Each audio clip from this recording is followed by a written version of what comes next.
আসসালামু আলাইকুম রহমতুল্লাহ। কেমন আছেন সবাই? আশা করি সবাই অনেক বেশি ভালো আছেন। আমি আলহামদুলিল্লাহ অনেক ভালো আছি। আজকে আপনাদের সাথে আমাদের ছাদের ছোট খামারটা শেয়ার করব। ছোট্ট একটা খামার, এটার মধ্যে বিভিন্ন ধরনের হাঁস মুরগি আছে। তো কি কি হাঁস এবং মুরগি আছে এবং ওদেরকে কিভাবে আমরা রাখি, আজকে সব কিছুই আপনাদের সাথে শেয়ার করব ইনশাআল্লাহ। এই যে প্রথমেই দেখতে পাচ্ছেন যে হাঁসগুলোকে এখন বের করে দিয়েছি। এখন মোটামুটি 8:30টার মতো সময় হয়ে গেছে। এখন হচ্ছে ওদেরকে একটু সকালে খাবার খেতে দিব। এখানে হচ্ছে ভাত এবং ধান মিশিয়ে দেওয়া হবে ওদেরকে সকালে খাবার খাওয়ার জন্য।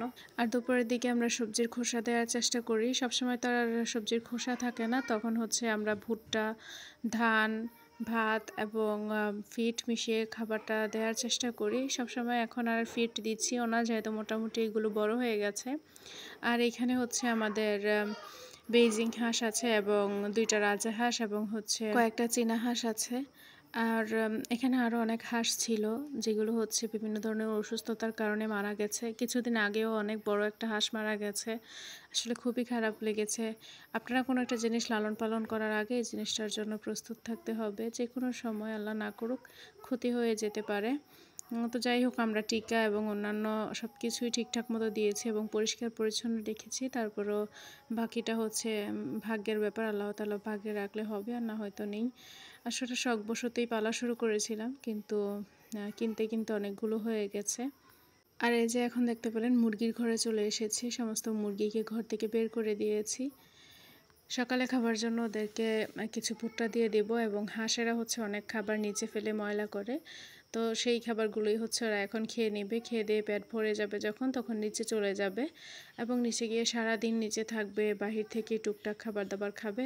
তারপরে হচ্ছে যখন সন্ধ্যা হবে, সন্ধ্যার আগ মুহূর্তেই হচ্ছে ওরা ঘরে চলে আসবে, তখন ওদেরকে আবার টুকটাক খাবার দেওয়া হয়। আর এখানে হচ্ছে আমার কবুতরের ঘর। আসলে এখানে তো খুব খুশি মনে যাচ্ছিলাম আপনাদেরকে বাচ্চাগুলো দেখাবো, তবে এমন একটা দুর্ঘটনা ঘটে যাবে যেটার জন্য আমি নিজেও প্রস্তুত ছিলাম না। এই যে 2টা কবুতর দেখতে পাচ্ছেন, ওরা বাচ্চা দিয়েছিল।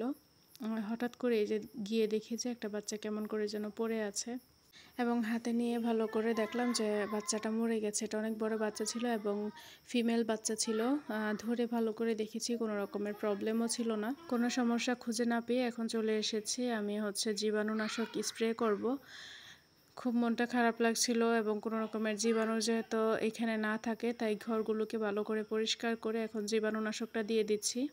আসলে ভাগ্যের ব্যাপার সব কিছু। আমি জানি না, আমার কোনো না কোনো কারণে আমার এই কবুতরগুলো আমি কোনো রকমেই বাড়াতে পারছি না। আসলে অনেক দিন হয়ে যাবে যে কবুতর লালন পালন করছি, এটার দ্বারা কোনো রকমের লাভ কিছুই পাচ্ছি না। আসলে নেশার কারণে অবশ্য এগুলোকে এখনও লালন পালন করে যাচ্ছি।